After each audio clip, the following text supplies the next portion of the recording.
Hello students, welcome to prep IAS. मेरा नाम है मयूरी भागवानी। आज हम डिस्कस करने वाले हैं लेबनान क्राइसिस के बारे में। आप सभी ने या तो इसके बारे में पढ़ा होगा या फिर सुना ज़रूर होगा।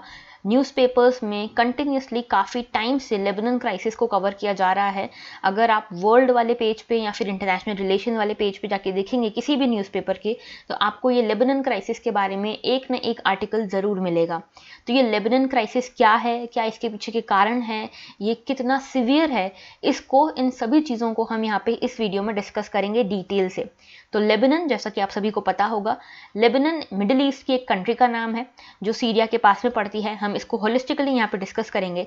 तो देखो, लेबनान क्राइसिस जो है, यहाँ पे इतनी बुरी कंडीशन है, कहते हैं ना कि किसी के ऊपर साढ़े साथी चल रही होती है, वैसे ही यहाँ पे लेबनान में काफ़ी समय से साढ़े साथी चल रही है यहाँ के लोगों के ऊपर, इस पूरी कंट्री के ऊपर। इतनी बड़ी साढ़े साथी है ये कि यहाँ पे वर्ल्ड बैंक ने ये कहा है कि मिड 19th सेंचुरी से लेकर आज तक का जो टॉप 10 वर्ल्ड के मोस्ट सिवियर क्राइसिस रहे हैं, उनमें से एक ये लेबनान क्राइसिस है। इनफैक्ट मैं बात करूं और ज़्यादा सिवियरिटी की, तो वर्ल्ड बैंक के अकॉर्डिंग ये जो सिवियरिटी है ये टॉप 3 में आनी चाहिए। टॉप 3 जो मोस्ट सिवियर क्राइसिस रहे हैं आज तक के वर्ल्ड में, जिसमें ग्रेट डिप्रेशन एक है, उसमें से एक आता है लेबनान क्राइसिस। ये जो क्राइसिस है ये इतना ज़्यादा सिवियर है कि यहाँ के लोगों की हालत बहुत ज़्यादा बुरी है। आप चाहे ह्यूमैनिटेरियन बेसिस पे कह लो, सोशल बेसिस पे, पॉलिटिकल बेसिस पे, इकोनॉमिक बेसिस पे, हर तरह से इस कंट्री में बहुत ज़्यादा प्रॉब्लम्स अभी फेस कर रहे हैं यहाँ के लोग। यहाँ हो क्या रहा है, यहाँ पे लगभग 78% पॉपुलेशन जो है वो बिलो पावर्टी लाइन चली गई है। इसको वर्ल्ड का सबसे ज़्यादा शार्पेस्ट डिप्रेशन कहा जा रहा है वर्ल्ड बैंक के द्वारा। यहाँ पे फ्यूल की शॉर्टेज है, यहाँ की करेंसी लगभग वर्चुअली वैल्यूलेस हो गई है। ठीक है, इस इतनी ज़्यादा ये करेंसी गिर गई है, लगभग 90% से ज़्यादा ये करेंसी गिर चुकी है यहाँ की। इतनी ज़्यादा कि इसके बदले आप एक करेंसी के बदले कुछ भी नहीं खरीद पाओगे यहाँ पे। तो वर्चुअली वैल्यूलेस करेंसी हो चुकी है यहाँ की। इनफैक्ट जो इंटरनेशनल रिलेशंस के एक्सपर्ट्स हैं वो यहाँ पे ये कह रहे हैं कि Lebanon is now a failed state बन चुका है लेबनान। और अगर अभी तक भी ये एक फेल्ड स्टेट नहीं बना है तो it is certainly one in making. तो ये सर्टनली अ फेल्ड स्टेट है, या फिर अगर ये अभी तक भी फेल्ड स्टेट नहीं बना है तो it is certainly one in making.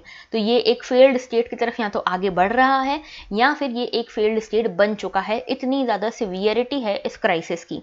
तो ये क्राइसिस क्या है, देखो, ये है कुछ दिनों पहले की न्यूज़। यहाँ पे ये द हिंदू का आर्टिकल है जिसमें ये बताया गया है कि Lebanon on edge after sectarian unrest. यहाँ पे एक प्रोटेस्ट हो रहा था और इस प्रोटेस्ट में लगभग 7 लोगों की जान चली गई बिकॉज ऑफ द फायरिंग।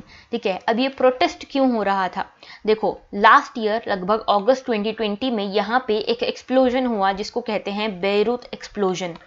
इस एक्सप्लोजन को इन्वेस्टिगेट करने के लिए यहाँ पे एक टास्क फोर्स या टीम बनाई गई और इस टीम की जो इन्वेस्टिगेटिंग जज हैं उनके अगेंस्ट, उनको हटाने के लिए, यहाँ पे उनके रिमूवल के लिए ये प्रोटेस्ट हो रहा था। और इस प्रोटेस्ट में 7 लोगों की जान चली गई। तो ये पूरा मूवमेंट है क्या, इसको डिटेल में समझते हैं पहले कि ये एग्जैक्टली क्या है। लेकिन उससे पहले देखते हैं कि यहाँ पे लेबनान की लोकेशन कहाँ है। तो देखिए, ये है वर्ल्ड का मैप। यहाँ पे आप देख सकते हैं ये है हमारा इंडिया। यहाँ पे I am sorry for the map, यहाँ पे ये ऐसा मैप होना चाहिए था। ठीक है, तो ये है हमारा इंडिया और यहाँ पे ये है मिडिल ईस्ट। ठीक है, और इस मिडिल ईस्ट में ये जो छोटी सी आपको ये कंट्री दिख रही है ये है लेबनान। इस लेबनान के आसपास ऑलरेडी सारी कंट्रोवर्शियल जगहें हैं, यहाँ पे सारी कंट्रोवर्शियल कंट्रीज हैं जहाँ पे ऑलरेडी बहुत प्रॉब्लम्स चल रही हैं, बहुत अनस्टेबिलिटी चल रही है। तो देखिए, ये है मेडिटेरेनियन सी को टच करता हुआ है ये लेबनान। यहाँ पे आपको बेरूत दिख रहा होगा, बेरूत लेबनान की राजधानी कैपिटल है। इसके साइड में सीरिया पड़ता है। सीरिया जो आप पता है, आप सभी को पता होगा कि ऑलरेडी काफ़ी ज़्यादा कंट्रोवर्शियल जगह है, यहाँ पे कभी भी स्टेबिलिटी हमने तो देखी नहीं है। फिर उसके पास में है इजराइल, एक साइड में नीचे की साइड है इजराइल और इस साइड पे है सीरिया। तो ये याद रखना कि लेबनान को सिर्फ 2 कंट्रीज सराउंड करती हैं, एक है सीरिया और एक है इजराइल, और एक साइड पे इसके पड़ता है मेडिटेरेनियन सी। यहाँ पे आप देख सकते हैं ये जो है ये है गाजा स्ट्रिप और ये है वेस्ट बैंक। ठीक है, ये दोनों पैलेस्टाइन की टेरिटरीज मानी जाती हैं। और यहाँ पे ये है इजराइल, ये है सीरिया। ऑलरेडी ये आसपास ऐसी जो कंट्रीज हैं उनसे घिरा हुआ है जो काफ़ी ज़्यादा अनस्टेबल अपने आप में है, और ये खुद भी पॉलिटिकली, इकोनॉमिकली, सोशली हर तरह से खुद अनस्टेबल भी है। तो ये हमने इसकी लोकेशन देखी, और इसको हम थोड़ा सा और डिटेल में देख लेते हैं इस लोकेशन को। तो देखिए, ये रहा बेरूत। बेरूत इसका कैपिटल है, यहाँ है मेडिटेरेनियन सी। ये है पूरा लेबनान, यहाँ पे आपको लेबनान माउंटेन्स मिलेंगी, यहाँ पे मिलेगी आपको बेका वैली। ये देखो, ये लोकेशंस बहुत इंपॉर्टेंट है फॉर एग्जाम पर्पस, ठीक है। यहाँ पे यूपीएससी हो चाहे स्टेट पीएससी हो, आपको प्रीलिम्स में ये लोकेशन सीधी पूछी जा सकती है। आपसे पूछा जा सकता है बेका वैली कहाँ पे है, ओरंटस रिवर कहाँ पे है, ठीक है। त्रिपोली, त्रिपोली भी बहुत इंपॉर्टेंट लोकेशन है। देखो, वैसे तो त्रिपोली जो है ये दो जगह पे आपको देखने को मिलेगी। ये त्रिपोली एक लीबिया, लीबिया एक कंट्री आती है इजिप्ट के पास में, अफ्रीका कॉन्टिनेंट में। इस अफ्रीका कॉन्टिनेंट की जो लीबिया कंट्री है, इसकी भी कैपिटल है त्रिपोली। तो एक त्रिपोली वो है और एक त्रिपोली यहाँ पे है लेबनान में। तो ये दो त्रिपोली हैं, आपको दोनों का पता होना चाहिए, और दोनों ही मेडिटेरेनियन सी को टच करती हैं, ठीक है। तो ये आपको पता होना चाहिए। ऑलराइट, इसके बाद यहाँ पे जाजिन है, यहाँ पे लितानी रिवर है। तो ये आपको लितानी रिवर के बारे में और ओरंटस रिवर के बारे में पता होना चाहिए। बेका वैली और लेबनान माउंटेन्स के बारे में आपको पता होना चाहिए। इसके अलावा यहाँ नीचे की साइड, लेबनान के नीचे की साइड, यहाँ पे आता है गोलन हाइट्स। तो ये जो गोलन हाइट्स वाला रीजन है, ये इजराइल, सीरिया, यहाँ पे ऊपर लेबनान और नीचे जॉर्डन, ये चारों जो रीजन है ये शेयर करते हैं इस गोलन हाइट्स वाले रीजन को। एक चीज़ मैं और बता दूं, आपको इसकी लोकेशन देख के समझ आ रहा होगा कि ये मेडिटेरेनियन सी के कोस्ट पे पड़ता है, इसीलिए it is one of the very strategic locations. तो इसकी स्ट्रेटेजिक इंपॉर्टेंस बहुत ज़्यादा है लेबनान की, क्योंकि ये मेडिटेरेनियन सी के कोस्ट पे पड़ता है। और यहाँ पे आप देख सकते हैं ये है सुएज कैनाल, तो सुएज कैनाल भी इसके काफ़ी पास में पड़ता है, इसीलिए ये जो कंट्री है इसकी स्ट्रेटेजिक इंपॉर्टेंस अपने आप में बहुत ज़्यादा है। और क्योंकि ये एक मिडिल ईस्ट की कंट्री है, तो और ज़्यादा इसकी इंपॉर्टेंस बढ़ ही जाती है। आगे बात करते हैं। तो देखिए, हुआ क्या है यहाँ पे एक एक्सप्लोजन हुआ, जो कि इसका ट्रिगर पॉइंट था, इस प्रोटेस्ट का ट्रिगर पॉइंट था, इस अनस्टेबिलिटी का ट्रिगर पॉइंट बना। ये जो यहाँ पे एक्सप्लोजन हुआ था बेरूत पोर्ट में, ये बेरूत पोर्ट में एक्सप्लोजन हुआ था लगभग अगस्त 2020 के आसपास। और यहाँ पे इसी एक्सप्लोजन का पता लगाने के लिए, इन्वेस्टिगेट करने के लिए कि गलती किसकी थी, यहाँ पे एक इन्वेस्टिगेशन स्टार्ट हुई, जिसमें कि एक जज को अपॉइंट किया गया। और इस जज के अगेंस्ट यहाँ पे ये प्रोटेस्ट चालू हुआ है कि इस जज को आप यहाँ से हटाइए, इन्वेस्टिगेटिंग जज को आप यहाँ से रिमूव करके कोई और जज लाइए। तो ये पूरा इशू क्या है, समझते हैं इसको। तो देखिए, यहाँ पे 4 अगस्त 2020 को यहाँ पे ये एक्सप्लोजन हुआ बेरूत में, और ये पाया गया कि लगभग 2750 टन अमोनियम नाइट्रेट यहाँ पे मिला था। और इस अमोनियम नाइट्रेट के कारण ही यहाँ पे इतनी बड़ी आग लगी। इसको ऐसा कहा जाता है, it is one of the largest non nuclear explosion of modern times. Non nuclear explosion था ये, आप देख सकते हैं यहाँ पे पिक्चर्स। इतनी ज़्यादा सिवियरिटी का ये एक्सप्लोजन था, किसी को समझ ही नहीं आया शुरुआत में कि ये एक्सप्लोजन हुआ कैसे। यहाँ पे तो कोई न्यूक्लियर फैसिलिटीज़ भी नहीं है। बाद में पता चला कि यहाँ पे लगभग 2500 टन से भी ज़्यादा का अमोनियम नाइट्रेट स्टोर किया हुआ था, और यहाँ के ऑफिशियल्स को इसकी जानकारी थी कि यहाँ पे ये अमोनियम नाइट्रेट स्टोर किया हुआ है, फिर भी इन्होंने यहाँ पे इसको प्रॉपर्ली डिस्पोज ऑफ करने के लिए कुछ भी नहीं किया था। तो ये एक बहुत ही कंबस्टिबल केमिकल था, जिसको एग्रीकल्चर फर्टिलाइजर्स की तरह भी यूज़ किया जा सकता है। 6 साल से ये यहीं पे अनसेफली इस पोर्ट पे एग्जिस्ट कर रहा था, यहाँ पे स्टोर किया हुआ था 6 साल से। और अब जाके इसका एक्सप्लोजन हुआ था 2020 में।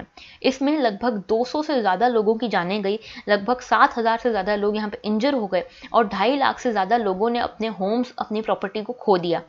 यहाँ के लोगों का मानना था कि ये 9/11 से भी ज़्यादा खतरनाक एक अटैक समझ लीजिए, या आप एक एक्सप्लोजन समझ लीजिए। तो 9/11 से भी ज़्यादा खतरनाक एक्सप्लोजन था, जिसकी इन्वेस्टिगेशन होनी चाहिए। ये पूरा इशू है यहाँ पे। ये इस पूरा बेरूत एक्सप्लोजन के बाद यहाँ पे इन्वेस्टिगेशन शुरू हुई। यहाँ पे कुछ लोगों का, कई सारे लोगों का ये कहना था कि इसका जो सीधा कारण था वो था करप्शन और केयरलेसनेस। ये करप्शन था on the sides of political elite. तो पॉलिटिकल एलाइट्स ने करप्शन किया, यहाँ पे काफ़ी ज़्यादा केयरलेसनेस दिखाई, जिसके कारण ये एक्सप्लोजन हुआ। और इसीलिए यहाँ की जनता इन्वेस्टिगेशन की मांग कर रही थी। यहाँ पे जब इन्वेस्टिगेशन शुरू हुआ, तो जो जज हैं यहाँ के, माना जाता है कि वो जज काफ़ी बोल्ड हैं, किसी से डरते नहीं हैं। तो इन्होंने यहाँ के कुछ फॉर्मर एमपीज़ को इन्वेस्टिगेट किया। अब ये जो एमपीज़ हैं, ये माना जाता है कि शिया मुस्लिम्स हैं, और ये शिया मुस्लिम्स जो हैं, यहाँ पे एक ऑर्गेनाइजेशन है हिजबुल्लाह। हिजबुल्लाह को आप यहाँ की मिलिटेंट ऑर्गेनाइजेशन कह लीजिए। यूएस इस हिजबुल्लाह को टेररिस्ट टेररिस्ट ऑर्गेनाइजेशन भी मानता है। ठीक है, तो हजबुल्ला का कहना है कि आप जो ये इन्वेस्टिगेशन कर रहे हो, आप सीधे हमारे ऊपर यहाँ पे टारगेट कर रहे हो, क्योंकि जो आप एमपीज को जिनको इन्वेस्टिगेट कर रहे हो वो शिया हैं और हम यहाँ पे शिया लोगों के इंटरेस्ट के लिए काम करते हैं। तो यहाँ पे हजबुल्ला जो कैटेगरी के लोग थे, हजबुल्ला ऑर्गेनाइजेशन से जुड़े हुए लोग जो थे, और इनके साथ एक अमाल पॉलिटिकल पार्टी थी, इन दोनों हजबुल्ला और अमाल के लोग ही यहाँ पे प्रोटेस्ट कर रहे थे। और इनका कहना है कि जो क्रिश्चियन कम्युनिटी है, मैरोनाइट क्रिश्चियन कम्युनिटी है, और जो पॉलिटिकल अलाइड्स क्रिश्चियन कम्युनिटी से बिलोंग करते हैं, वो एक तरह से हजबुल्ला और अमाल जो शिया मुस्लिम्स को रिप्रेजेंट करते हैं उनको यहाँ पे टारगेट करने की कोशिश कर रहे हैं, और इसी के लिए यहाँ पे ये प्रोटेस्ट हो रहे थे। और इसी प्रोटेस्ट के दौरान यहाँ पे 7 लोगों की जान चली गई ड्यूरिंग फायरिंग। तो अब यहाँ पे ये पूरा इशू क्या है, इसको ढंग से समझते हैं। देखो, बहुत ज़्यादा झोल है यहाँ पे, बहुत ज़्यादा झोल है। ठीक है, लेबनान का जो पॉलिटिकल सिस्टम है, यहाँ से ये सारा झोल शुरू होता है क्या यहाँ पे सिस्टम? देखो, यहाँ पे जो लेबनान है, यहाँ पे लगभग 18 सेक्ट एग्जिस्ट करते हैं। ठीक है, अलग अलग 18 सेक्ट यहाँ पे एग्जिस्ट करते हैं। अगर मेजॉरिटी की बात करो तो यहाँ पे मेजॉरिटी जो है वो 3 सेक्ट में बटी हुई है। एक है शिया मुस्लिम्स, एक है सुन्नी मुस्लिम्स, और एक है क्रिश्चियंस, मैरोनाइट क्रिश्चियंस। जैसे प्रोटेस्टेंट कैथोलिक्स होते हैं ना, वैसे मैरोनाइट क्रिश्चियंस हैं। क्रिश्चियनिज्म में एक सेक्ट है मैरोनाइट। तो ये 3 सेक्ट यहाँ पे मेजरली बिलोंग करते हैं इस लेबनान से। ऑलराइट, अब देखो यहाँ पे लगभग 27% जो जनता है वो शिया है, 27% जनता सुन्नी है, और लगभग 21% जनता यहाँ पे मैरोनाइट क्रिश्चियन है।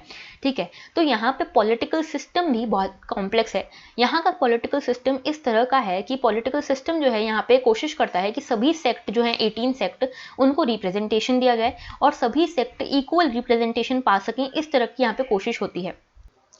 तो यहाँ जो ये पावर शेयरिंग अरेंजमेंट बनाया गया है, ये 1943 में बनाया गया था और इसको फ्रांस ने मीडिएट किया था। इसमें बेसिकली क्या हुआ, इसमें पावर को शेयर किया गया बिटवीन क्रिश्चियंस एंड मुस्लिम्स।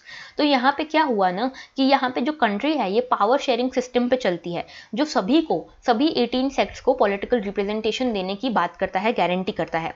और यहाँ पे किस तरह से काम होता है, देखो यहाँ पे इस तरह से काम होता है कि यहाँ पे हर पॉलिटिकल पोस्ट के लिए एक कम्युनिटी को यहाँ पे हर पॉलिटिकल पोस्ट डेजिग्नेटेड है। जैसे कि प्रेसिडेंट जो है यहाँ पे, ये प्रेसिडेंट हमेशा ही एक मैरोनाइट क्रिश्चियन रहेंगे।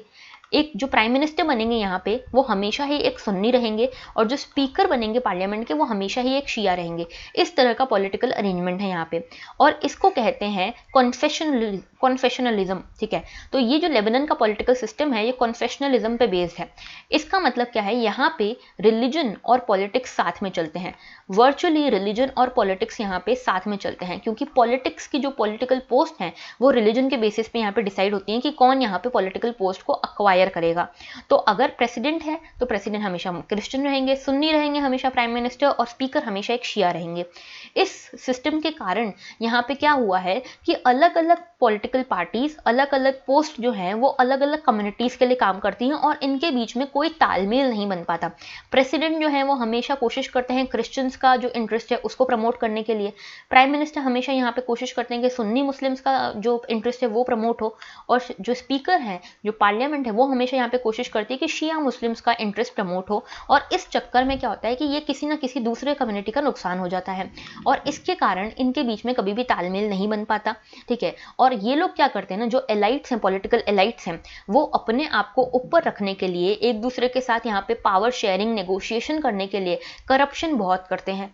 ठीक है, तो एक कारण ये भी है कि पॉलिटिकल एलाइट्स के पास में इतनी पावर है, रिलीजन के नाम पे इतनी पावर उन्होंने एक्वायर कर रखी है कि यहाँ पे करप्शन बहुत ज़्यादा होता है। और इसी करप्शन के कारण एक सबसे बड़ा जो रीज़न है, जो दीमक की तरह काम कर रहा है यहाँ के लेबनान पूरी कंट्री के लिए, वो है ये करप्शन। ठीक है, इस करप्शन के कारण ही यहाँ पे एक one of the major reason कह सकते हो आप इस करप्शन को, जिसके कारण लेबनान की आज ये हालत है, और इस करप्शन के पीछे कारण है ये पॉलिटिकल सिस्टम।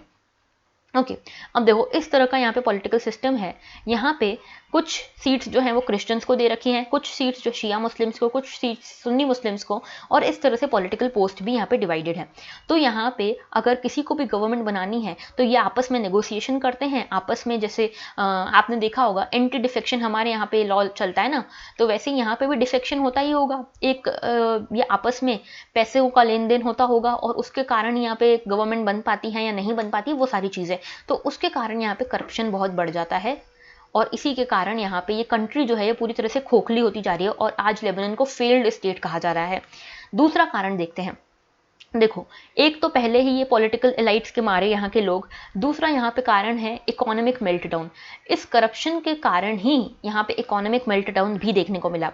लगभग 78% पॉपुलेशन जो है यहाँ की वो पावर्टी के बिलो फॉल कर रही है आज की डेट में। वर्ल्ड बैंक के अकॉर्डिंग आज की डेट में शार्पेस्ट डिप्रेशन मॉडर्न टाइम्स का ये लेबनान क्राइसिस है। Fiscal management, mismanagement, financial mismanagement इतना है यहाँ पे, करप्शन इतना है यहाँ पे कि ये जो पूरा नेशन है ये एक काफ़ी बड़े इकोनॉमिक मेस में चला गया है, पुश हो गया है। ठीक है, दूसरी चीज़ ये कि यहाँ का लेबनान का जो फॉरेन एक्सचेंज रिजर्व है वो बुरी तरह से डिप्लीट हो गया है। यहाँ के इम्पोर्ट बिल्स इतने ज़्यादा थे, यहाँ पे प्रोडक्शन इतना कम हो रहा था, इम्पोर्ट बिल इतने ज़्यादा थे कि यहाँ का फॉरेन एक्सचेंज रिजर्व जो है वो बुरी तरह से डिप्लीट हो गया है।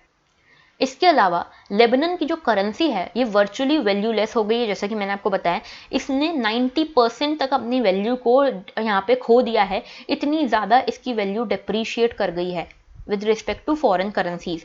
और लगभग 1/3 आज की डेट में इनकी पॉपुलेशन है जो एक्सट्रीम पावर्टी में रह रही है। सिर्फ पावर्टी ही नहीं, एक्सट्रीम पावर्टी में यहाँ के लोग रह रहे हैं, 1/3 लोग। और ये रिपोर्ट है यूएन की। यहाँ पे हाइपर इन्फ्लेशन फेस करना पड़ रहा है लोगों को। जो फूड कमोडिटीज़ हैं वो 400% तक महंगी हो गई हैं। इनफैक्ट कुछ फूड कमोडिटीज़ तो 550% तक यहाँ पे महंगी हो गई है। इतना ज़्यादा इन्फ्लेशन यहाँ पे देखने को मिल रहा है। आप इतने सारे पैसे लेके जा रहे हो लेकिन आपको बदले में कुछ भी नहीं मिल पा रहा। यहाँ पे एटीएम बैंक, जो एटीएम है वो खाली हो चुके हैं क्योंकि एटीएम में जो पैसे निकल रहे हैं उनकी कोई कीमत ही नहीं रही है। ठीक है, यहाँ पे जो वीकली ग्रोसरी बिल्स होते हैं वो इतने हैं कि यहाँ पे एक नॉर्मल फैमिली की इनकम जितनी होती है, महीने की, कई महीनों की जो फैमिली की इनकम होती है, उतने तो यहाँ पे नॉर्मली वीकली ग्रोसरी बिल्स आ रहे हैं। बैंक्स जो हैं वो एक तरह से बैंकरप्ट हो गए हैं। ठीक है, खुद बैंक्स यहाँ पे बैंकरप्ट हो गए हैं। बैंकिंग सिस्टम पूरी तरह से कोलैप्स कर गया है। यहाँ पे जो लोगों ने भी अपने बैंक्स में पैसे जमा कर रखे थे उनको वहाँ पे परमिशन नहीं है कि वो विड्रॉ कर सकें उस पैसे को। और कुछ लोग तो यहाँ पे अपना पैसा इतनी तेज़ी से बाहर निकाल के ले गए हैं जिसके कारण यहाँ पे जो फॉरेन एक्सचेंज वो पूरी तरह से यहाँ से फ्लो आउट हो गया है लेबनान से, क्योंकि लोगों को बैंक्स के ऊपर भरोसा ही नहीं रहा है। इसके बाद बेसिक मेडिसिन जो हैं वो इतनी हार्ड है ऑब्टेन करने के लिए। गैस स्टेशंस पे लाइंस लगी हुई हैं। यहाँ पे फ्यूल का काफ़ी ज़्यादा फ्यूल शॉर्टेज है। और इस फ्यूल शॉर्टेज के आप देखोगे, वीडियोस हैं यूट्यूब पे, आप देखिएगा कि फ्यूल शॉर्टेज के कारण जो लाइंस लगी हुई हैं वहाँ पे लोग बंदूकें लेके, रिवॉल्वर्स लेके और वेपन्स लेके खड़े हैं, एक दूसरे को मारने काटने को लोग तैयार हैं सिर्फ फ्यूल लेने के लिए। इतना ज़्यादा वहाँ पे मारामारी है। इसके बाद यहाँ पे एक चीज़ और आपको पता होनी चाहिए कि यहाँ पे 24 आवर का ब्लैकआउट यहाँ पे देख चुकी है ये कंट्री। यहाँ पे फ्यूल नहीं है पावर जनरेट करने के लिए, तो पावर ही नहीं है यहाँ पे लोगों के लिए। ऑन एन एवरेज 22 आवर्स यहाँ पे ब्लैकआउट रह रहा है लेबनान में कई सारी सिटीज़ में। उसके बाद यहाँ पे स्टेडी ब्रेन ड्रेन हो रहा है। जो बड़े बड़े लोग हैं, जो बड़े इंटेलेक्चुअल लोग हैं, इंटेलिजेंट लोग हैं, वो यहाँ से बाहर निकल रहे हैं क्योंकि उनको यहाँ पे अपना कोई फ्यूचर नहीं दिखता। बड़े बड़े बिजनेस टाइकून्स यहाँ से बाहर भाग रहे हैं अपना पैसा लेकर। कोविड के कारण यहाँ पे और ज़्यादा इकोनॉमी को लॉस हुआ है। इकोनॉमी ने यहाँ पे 20% से ज़्यादा का कॉन्ट्रैक्शन दिखा है 2020 में। अब देखो, इस इकोनॉमिक क्राइसिस के साथ साथ यहाँ पे करप्शन भी बहुत ज़्यादा फैला हुआ है। जैसा कि मैंने आपको बताया, पॉलिटिकल एलाइड जो है यहाँ पे वो सेक्टेरियन बेसिस पे काम करते हैं। ठीक है, सेक्टेरियन बेसिस पे अपनी अपनी कम्युनिटी के लिए यहाँ पे काम करते हैं। उनका काम है रिलीजन के नाम पर पैसे अपने पास जमा करना, अपनी जेबें भरना और यहाँ के लोगों की जेबें खाली करना। तो आज की डेट में आप सभी ने सुना होगा इसके बारे में भी, पेंडोरा पेपर जो अभी लीक हुए थे कुछ समय पहले ही, पेंडोरा पेपर में ये समझ में आया कि यहाँ के लेबनान के जो पॉलिटिकल एलाइट्स हैं उनका काफ़ी ज़्यादा पैसा भर भर के, जो इनका पैसा है वो बाहर किस अलग अलग देशों में यहाँ पे इन्होंने पार्क कर रखा है अपना पैसा। तो यहाँ पे ये करप्शन का लेवल दिखाता है कि यहाँ पे लोगों को खाने को नहीं है। ठीक है, लोगों के पास खाने के लिए नहीं है और यहाँ पे जो पॉलिटिकल एलाइट्स हैं वो इस करप्शन में इतने ज़्यादा लिप्त हैं कि पेंडोरा पेपर में उनके नाम आ रहे हैं। बिलियंस ऑफ डॉलर्स जो हैं यहाँ पे हर इस कंट्री से बाहर निकाल के ले गए हैं यहाँ के जो वेल्दी और करप्ट ऑफिशियल हैं वो। ठीक है, और यहाँ के जो डॉलर्स हैं, यहाँ के डॉलर्स को वो यहाँ से ले जाके बाहर ऐसी कंट्रीज में पार्क कर रहे हैं जहाँ पे उनका ये करप्शन सामने ना आए। ठीक है, क्योंकि उनको भी पता है कि यहाँ का बैंकिंग सिस्टम ठप हो चुका है, यहाँ पे कंट्री पूरी तरह से कोलैप्स हो चुकी है। ग्लोबल करप्शन परसेप्शन इंडेक्स की आप माने, जो कि एक मोस्ट क्रेडिबल असेसमेंट रिपोर्ट है ग्लोबल करप्ट प्रैक्टिसेस की, तो इस ग्लोबल करप्शन परसेप्शन इंडेक्स के अकॉर्डिंग 180 में से 137 नंबर पे आता है Lebanon in terms of corruption. तो ये एक बहुत बड़ी बात है, और इस करप्शन का ये करप्शन ही कारण माना जा रहा है। जो बैरूत एक्सप्लोजन हुआ था ना, वहाँ पे ये कहा जा रहा है कि यहाँ पे ऑफिशियल्स को, पॉलिटिकल एलाइट्स को पता था कि यहाँ पे इतना ज़्यादा अमोनियम नाइट्रेट स्टोर किया हुआ है, लेकिन वो कुछ भी नहीं करा उन्होंने इसके लिए, सेफ स्टोरेज के लिए उन्होंने कुछ भी नहीं करा। आगे बात करें, इसके अलावा इतनी प्रॉब्लम्स क्या कम थी, अभी रेफ्यूजी क्राइसिस भी बचा हुआ है। आप सोचो, कोई कंट्री जो इतनी पूरी तरह से लुटी हुई है, उसके यहाँ पे और रेफ्यूजीज आए जा रहे हैं। आप सोचो, हमारे घर में कभी किसी के घर में खाने को नहीं है और उसके यहाँ पे अलग से दूसरी दूसरी जगह से मेहमान आ गए कि भाई अब तो हम यहीं रहेंगे, तो आप सोचो उस देश की क्या स्थिति होगी। ठीक है, तो अब यहाँ पे देखो, ये है हमारा लेबनान। ठीक है, ये जो आपको येलो कलर में दिख रहा है, ये है लेबनान। यहाँ से सीरिया से आ रहे हैं रिफ्यूजीज भर भर के यहाँ पे। ठीक है, लगभग 1 मिलियन से ज़्यादा यहाँ पे रिफ्यूजीज आ चुके हैं सीरिया से। इसके बाद नीचे यहाँ पे आता है पलेस्टाइन। यहाँ पलेस्टाइन से भी यहाँ पे रिफ्यूजीज आके जमा हो रहे हैं। तो UN high commissioner for refugees की माने तो यहाँ पे लगभग 8.5 लाख रिफ्यूजीज, और कुछ रिपोर्ट्स के अकॉर्डिंग 10 लाख से भी ज़्यादा रिफ्यूजीज यहाँ पे सीरिया से आए हैं। इसके साथ साथ यहाँ पे पलेस्टाइन से लगभग 1.5 से 2 लाख यहाँ पे रिफ्यूजीज और आए हैं पलेस्टाइन से। तो कुल मिला के यहाँ की जो जनता है, यहाँ की जो पॉपुलेशन है, वो है 6.8 मिलियन। ठीक है, तो 6.8 मिलियन पॉपुलेशन में इतने सारे तो रेफ्यूजीज हैं। तो आप सोचिए, यहाँ के खुद के नेशनल्स की हालत ऐसी है, तो यहाँ के माइग्रेंट्स की, यहाँ के रेफ्यूजीज की हालत कैसी होगी। तो अब आप यहाँ पे सोचिए कि लेबनान की कंडीशन क्या है। यहाँ पे लगभग 78% पॉपुलेशन बिलो पावर्टी है। लगभग कितने हुए रेफ्यूजीज यहाँ पे, 10 लाख इसके और 1.5 लाख इसके। तो लगभग सोचो आप कि यहाँ पे लगभग 12 लाख तो यहाँ पे रेफ्यूजीज हो गए। उसके बाद यहाँ पे 12 घंटे तक का यहाँ पे पावर आउट रह रहा है, पावर कट रह रहा है, ब्लैकआउट रह रहा है। यहाँ पे 175% हो गया यहाँ पे पब्लिक डेट जो है यहाँ की गवर्नमेंट का, वो पब्लिक डेट 175% हो गया है। मतलब अगर ये 100 रुपए जनरेट कर रहे हैं तो इनके ऊपर 175 रुपीज़ का लोन है, डेट है। इस तरह का यहाँ पे सिचुएशन है। आगे बात करें, फॉरेन इन्फ्लुएंस यहाँ पे एक बहुत बड़ा रोल प्ले करता है। देखो, यहाँ पे जो कंट्री है ना मिडिल ईस्ट की, आधी तो वो अपने कामों के मारे हैं, ठीक है, और आधे इनको आसपास की कंट्रीज ने डुबाया हुआ है। देखो, जो लेबनान है, यहाँ पे आप देख रहे हो, ये लेबनान है। लेबनान के पास में ये पड़ता है सऊदी अरेबिया, यहाँ पड़ता है ईरान। ठीक है, इसके अलावा यहाँ पे आप देखेंगे, यहाँ पे आपने देखा ईरान है, यहाँ पे सऊदी है, यहाँ पे आपको कहीं मिलेगा फ्रांस। ठीक है, इसके अलावा यहाँ पे आपको मिलेगा यूएस। अब देखो इनका क्या यहाँ पे रिलेशन है। देखो, लेबनान का जो पावर बैलेंस है, यहाँ पे हजबुल्ला, जो मैंने आपको कुछ देर पहले यहाँ पे मेंशन भी किया था, हजबुल्ला यहाँ पे एक ऑर्गेनाइजेशन है जिसको आप टेररिस्ट ऑर्गेनाइजेशन, मिलिटेंट ऑर्गेनाइजेशन कुछ भी कह सकते हो। यहाँ पे ये जो हजबुल्ला है, इसको सपोर्ट करता है ईरान। ठीक है, हजबुल्ला क्योंकि शिया है और ईरान भी एक शिया डोमिनेंट कंट्री है, तो ईरान यहाँ पे शिया कम्युनिटी को यहाँ पे प्रमोट करता है, या फिर इनको प्रोटेक्ट करने का, या फिर इनको इंटरेस्ट को प्रमोट करने का काम करता है हजबुल्ला के थ्रू। ठीक है, इसके अलावा यहाँ पे सऊदी जो है, सऊदी एक सुन्नी कंट्री है। ठीक है, और इसीलिए सऊदी जो है वो यहाँ के सुन्नी मुस्लिम्स की हेल्प करता है, उनके इंटरेस्ट को प्रमोट करने की कोशिश करता है।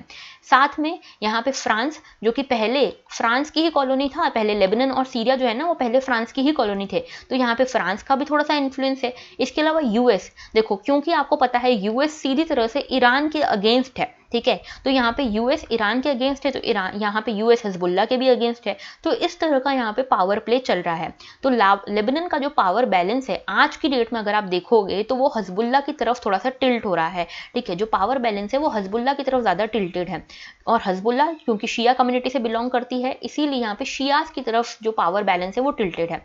इसके साथ साथ वेस्टर्न गवर्नमेंट्स का भी यहाँ पे रोल है, और जो Sunni led Gulf Arab states हैं उनका भी यहाँ पे रोल है। ठीक है, हिजबुल्लाह यहाँ पे ईरान जो रिवॉल्यूशनरी गार्ड्स हैं, इन्होंने यहाँ पे इसको बनाया था हिजबुल्लाह को, और यहाँ पे हिजबुल्लाह काम करता है शियास को प्रमोट करने का। ठीक है, और यहाँ पे ये जो पूरा अभी जो प्रोटेस्ट चल रहा था वो इसीलिए चल रहा था क्योंकि इस प्रोटेस्ट में जो इन्वेस्टिगेशन निकल के आई थी बैरूत की, उसमें ये पाया गया कि जो 2 एमएलएज एमपीज को यहाँ पे इन्वेस्टिगेट किया जा रहा था वो शियास से बिलोंग करते थे, शिया कम्युनिटी से, और इसीलिए हिजबुल्लाह इस इन्वेस्टिगेशन के अगेंस्ट था कि आप हमारे ही लोगों को क्यों यहाँ पे इन्वेस्टिगेट कर रहे हो और किसी को इन्वेस्टिगेट क्यों नहीं कर रहे हो। तो ये पूरा इशू चल रहा है। अब यूएस इसके अगेंस्ट है, यूएस बोल रहा है कि इन्वेस्टिगेशन सही चल रही है, हिजबुल्लाह फालतू में यहाँ पे बीच में आ रहा है, यहाँ पे फालतू में इंटरफेयर कर रहा है। ठीक है, इसके बाद वॉशिंगटन, जबकि यूएस है, यूएस ने हिजबुल्लाह को यहाँ पे टेररिस्ट ग्रुप की तरह यहाँ पे लिस्ट कर रखा है, और हिजबुल्लाह के कट्टर अगेंस्ट है यूएस। फ्रांस भी ये कह रहा है कि इन्वेस्टिगेशन सही चल रही है, आप क्यों इसको इंडिपेंडेंट नहीं चलने दे रहे हो। सऊदी अरेबिया ने अभी अपना थोड़ा सा यहाँ पे पल्ला झाड़ लिया है यहाँ पे लेबनान से। वैसे ये सुन्नी मुस्लिम्स की साइड रहते हैं। अब देखो, क्योंकि यहाँ पे पॉलिटिकल एलाइट अलग अलग कम्युनिटीज से बिलोंग करते हैं, इसीलिए यहाँ पे जो पॉलिटिकल सिस्टम है वो बहुत बटा हुआ दिखता है। ठीक है, एक शियास की तरफ है, एक सुन्नीस की तरफ है, एक क्रिश्चियंस की तरफ है, और अलग अलग जो फॉरेन कंट्रीज हैं वो अलग अलग कम्युनिटीज को, अलग अलग पॉलिटिकल एलाइट्स को यहाँ पे सपोर्ट करती हैं। और इसीलिए यहाँ जो पॉलिटिकल सिस्टम है वो भी पूरा क्रंच हो चुका है, कोलैप्स हो गया है, इकोनॉमिक सिस्टम भी पूरा कोलैप्स हो गया है। ठीक है, अब देखो यहाँ पे ट्रिगर पॉइंट्स क्या थे। ऑल्दो इतनी सारी प्रॉब्लम्स यहाँ पे कब से चली आ रही हैं, इनफैक्ट यहाँ पे एक सिविल वॉर भी हुई थी, आपको पता हो सिविल वॉर हुई थी यहाँ पे 1975 से 1990 में। यहाँ पे एक सिविल वॉर हुई थी जो खुद सेक्टेरियन बेसिस पे ही हुई थी। यहाँ के लोग नहीं चाहते कि इस तरह का पॉलिटिकल सिस्टम अभी भी यहाँ रहे, लेकिन ये हट नहीं रहा, इसीलिए यहाँ पे एक बार सिविल वॉर भी हो चुकी है। अब अभी के क्या ट्रिगर पॉइंट्स हैं, देखो 3 ट्रिगर पॉइंट्स थे अभी के। 2019 से ये ट्रिगर पॉइंट्स बढ़ते जा रहे हैं और अब जाके यहाँ पे बहुत ज़्यादा मास प्रोटेस्ट हो रहा है और अनस्टेबिलिटी आ गई है। पहला ट्रिगर पॉइंट यहाँ पे था कि यहाँ पे व्हाट्सएप कॉल्स के ऊपर गवर्नमेंट ने टैक्स लगाने की बात की थी। यहाँ की इकोनॉमी आपको पता है कितनी बुरी है, यहाँ पे कोलैप्स हो चुकी है इकोनॉमी यहाँ की, और यहाँ पे गवर्नमेंट के पास पैसा नहीं था खर्च करने को। हालांकि पॉलिटिकल एलाइट्स ने अपने अपने जेब भर लिए हैं, लेकिन गवर्नमेंट एज अ होल के पास पैसा नहीं था। तो इन्होंने क्या बोला, इन्होंने बोला कि हम अब से तुम्हारे सारे व्हाट्सएप कॉल्स के ऊपर टैक्स लगाएंगे। अब यहाँ पे देखो, लेबनान इतनी बुरी हालत में है कि यहाँ पे कॉल्स करना बहुत एक्सपेंसिव होता है, नॉर्मल कॉल्स करना, इसीलिए लोग व्हाट्सएप कॉल्स का यूज करते हैं। अब व्हाट्सएप कॉल्स के ऊपर भी आप इतना टैक्स लगाओगे तो लोग जाएंगे कहाँ। ठीक है, तो यहाँ पे इसके कारण एक बहुत बड़ा प्रोटेस्ट हुआ था जिसको अक्टूबर रिवॉल्यूशन भी कहा जाता है। ठीक है, तो ये आपको पता होना चाहिए। फिर ये, हालांकि इस टैक्स को बाद में विड्रॉ कर लिया गया था, फिर इसके ऊपर टैक्स नहीं लगा, लेकिन यहाँ पे रिवॉल्यूशन की शुरुआत तो हो चुकी थी। ठीक है, प्रोटेस्ट की शुरुआत तो हो चुकी थी। सेकेंड यहाँ पे ट्रिगर पॉइंट था कि जो लेबनान की इकोनॉमी थी वो ऑलरेडी वल्नरेबल थी, और कोविड के कारण इस इकोनॉमी को और ज़्यादा क्रंच देखने को मिला। लगभग -20% यहाँ पे इकोनॉमी ग्रोथ रही, मतलब कि कॉन्ट्रैक्शन हुआ है 20% से भी ज़्यादा का। और यहाँ पे जो इकोनॉमी है ना वो मेजरली टूरिज्म पे बेस्ड है, और क्योंकि टूरिज्म यहाँ पे चल नहीं पाया कोविड के कारण, तो यहाँ पे इकोनॉमी और ज़्यादा यहाँ पे क्रंच देखने को मिला इकोनॉमी में। इसके बाद तीसरा सबसे बड़ा ट्रिगर यहाँ पे ये देखने को मिला कि बेरूत में जब एक्सप्लोजन हुआ 2020 में, जिसमें 200 से ज़्यादा लोगों की जान गई, यहाँ पे तो भाई लोगों का बांध टूट गया यहाँ पे पेशेंस का, और सारे के सारे लोग यहाँ पे प्रोटेस्ट करने आ गए सड़कों पे। ठीक है, तो अभी ये प्रोटेस्ट पूरा चल रहा है, अभी तक भी चल रहा है, इन्वेस्टिगेशन को लेकर प्रोटेस्ट चल रहा है, और कई सारी चीज़ें यहाँ पे चल रही है। अब देखना ये होगा कि आगे क्या होता है, क्या फॉरेन पावर्स इसके लिए कुछ करती हैं, क्या बड़ी बड़ी मल्टीलेटरल ऑर्गेनाइजेशंस लेबनान के लिए कुछ करती हैं, क्या ये ह्यूमैनिटेरियन क्राइसिस अब खत्म हो पाएगा या नहीं हो पाएगा, क्या लेबनान बच पाएगा फेल्ड स्टेट बनने से। ये सारे इश्यूज अब हमको देखने होंगे आगे कि किस तरह से यहाँ पे टर्न आउट होते हैं। So that was all for today.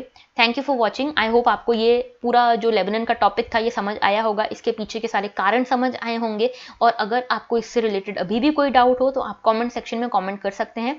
और इसी तरह आप हमें बताते रहिएगा कि आपको किन किन नए टॉपिक्स के ऊपर या बर्निंग इश्यूज़ के ऊपर अलग से वीडियोज़ चाहिए, तो हम और ऐसे वीडियोज़ आपके लिए लेके ज़रूर आएंगे।